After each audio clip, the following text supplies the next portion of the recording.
Howdy. I'm going to be showing you how to replace the screen on an iPhone 6. In this video, I'll be listing the tools required for the repair, and I'll also be showing you some easy steps you can follow to make sure your repair is quick and easy. Here are some of the tools you'll need for this repair.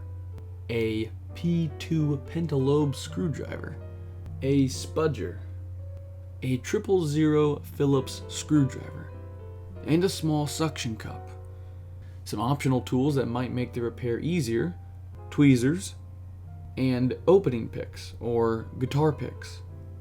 First, locate the two pentalobe screws down by the bottom of the iPhone near the charger port. Now remove the two screws and don't forget to keep all the screws organized. That way when you put the phone back together, you can make the repair much faster. Next, we'll be using the suction cup to help us remove the display from the rest of the device.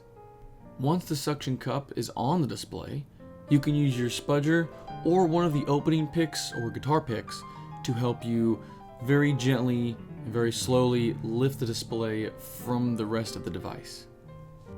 Once the display has been lifted up from the device, be very careful because there are ribbon cables at the top that are still connecting the display to the phone.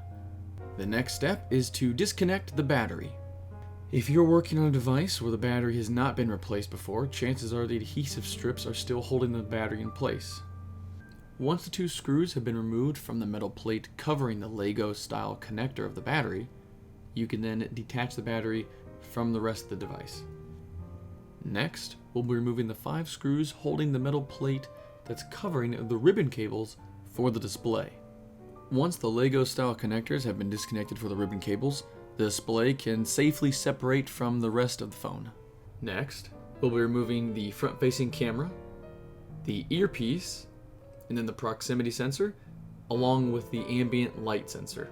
To remove the front-facing camera, earpiece, proximity sensor, and ambient light sensor, we'll need to remove this small metal bracket first. Now make sure to be careful when removing the earpiece, front-facing camera, ambient light sensor, and proximity sensor from the display, because they're all attached to each other. So it's one small unit of ribbon cables and they can tear very easily. Next is the Touch ID sensor. The Touch ID sensor is held in by a small metal plate, which is held down by 3 screws. Now be careful because underneath the metal plate there is a small Lego connector that is very delicate. Once that Lego connector is disconnected from the metal plate above it, then we can remove the Touch ID sensor and move it to the next display.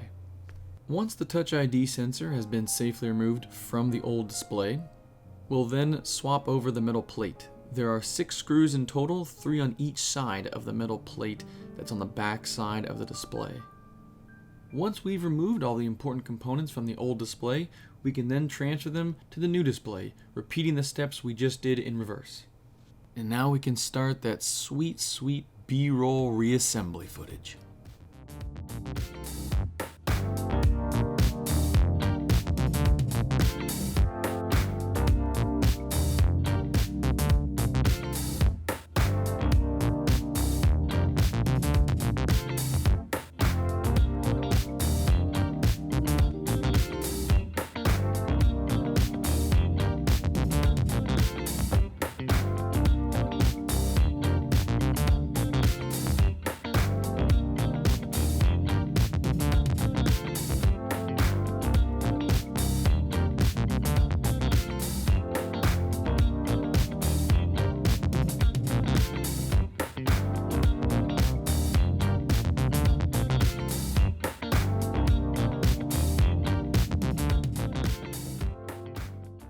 Hopefully you won't need to use this video, but if you do, I hope I've been helpful and informative.